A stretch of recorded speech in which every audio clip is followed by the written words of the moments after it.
The Lord's Prayer, the Our Father, which we get from today's gospel, is well known in every Christian tradition.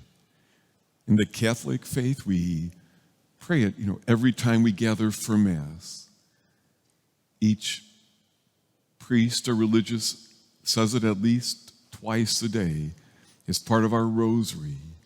How often does it get said to begin or end a meeting? Or as we make our way through the day, or often enough, sadly, at the bedside of a loved one who is ill or who is dying.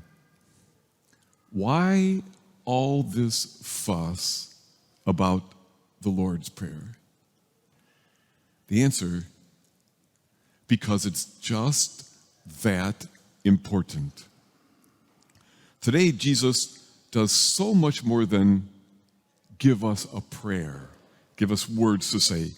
In this gospel and in the Lord's Prayer in particular, we are given a phenomenal insight into the worldview of Jesus, what he thinks, what he values, what he wants for us, and what he asks from us. His very consciousness, really. And there's just so much that we could take from this. But for now, this. A 2-word prayer that is inspired by this gospel, which could be called the just enough prayer. I first learned or thought of praying this way from a friend of mine, Dr. Tom Wagner. He's a counselor. You might have heard him speak here or on our parish mini retreats or in his office or online.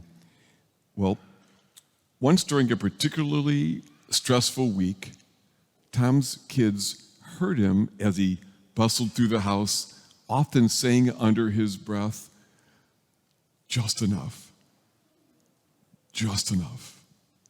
He'd be rushing through to pick up the toys the kids had left or fix something broken, multitasking, trying to get to work on time. He'd be saying, "Just enough." And one day, one of his sons says, "Dad, why do you keep saying that?" And Tom goes, "Oh, that's just part of a longer prayer. The full version of the prayer would be, God, grant me just enough patience not to strangle my kids today." Of course, things weren't that desperate. Right?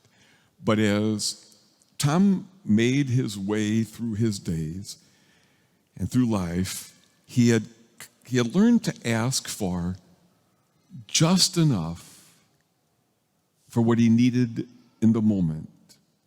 He gained that insight from this prayer when Jesus said, "Give us this day our daily bread." He said, notice that Jesus didn't say, "Give us our weekly bread, or our monthly bread, or enough bread for the year." Give us our daily bread, just enough that I need now. You could imagine how that would play out, right? God, give me just enough in this moment to get through it and to do so with kindness in my heart. Or God, give me just enough to trust right now because I'm so scared. Or what? God, give me just enough gratitude to, in the craziness of this ordinary day, to see my blessings. The thinking is here. It's the full prayer is, I don't know. God, I don't need the whole world, and nor am I asking for it. And what I ask tomorrow might be different. But for now, give me my daily bread. Give me just enough. For me, maybe a different part of the Lord's Prayer will grab me at a different time. But for right now, I find just praying those 2 words a gift. When I pray just enough, it reminds me of the importance of that moment. of each moment, and to trust that God will indeed give me and those I pray for in this world just enough of what we need in here. And today, as we see the world view of Jesus broken open more, we see that he invites us to trust that there always will be enough. This world, seen and unseen, can be trusted. He gives us the example. He says, you know how flawed you are, but if your kid comes to you wanting something, aren't you going to do the best for that kid? And he says, and if you could do that, do you not realize my loving Father in heaven is so much more than that? This world can be trusted. The universe at its core is love.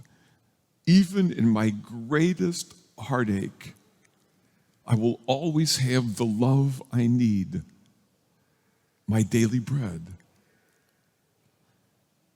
And when you and I feel lonely, are frustrated, are scared, insecure, we got to do the work to keep our heads glued on, to keep breathing. And some days the answer to our prayer will be just barely enough.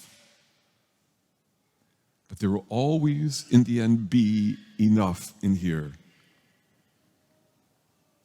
One personal example that helps me remember that there's always a bit more than what I first see.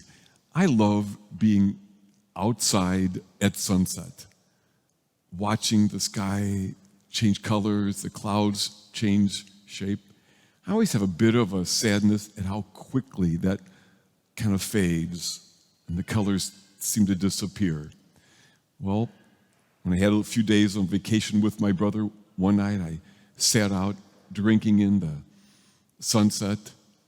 But then when the colors had pretty much faded, instead of rushing on to the next thing, I decided just to stay there. And as I stayed there, eventually I saw the stars. And the stars were beautiful. And they were there the whole time. It was only as I stayed long enough in the darkness that my eyes adjusted to see what was there. And I think that is an important skill for us in our lives.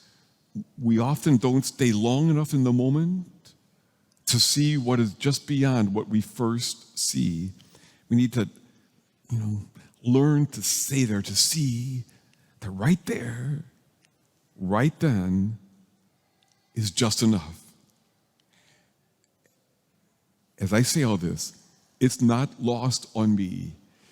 The life is often filled with letting goes and sometimes with great tragedy. I have seen heartache beyond words. So I don't say any of this glibly or naively. But even if we are trying to pick up the pieces of our shattered lives, do we not find that as we make our way over time, we're given what we need? Just enough? I mean, you and I pray again and again, give us this day our daily bread, and we get it, don't we? We get our daily bread. Just enough. A lot of the stuff that Dr. Tom Wagner says makes me laugh. He was not seriously tempted to strangle his kids. But I love his insight into praying, give us this day our daily bread. The good news is we can trust. God will give us our daily bread, just enough.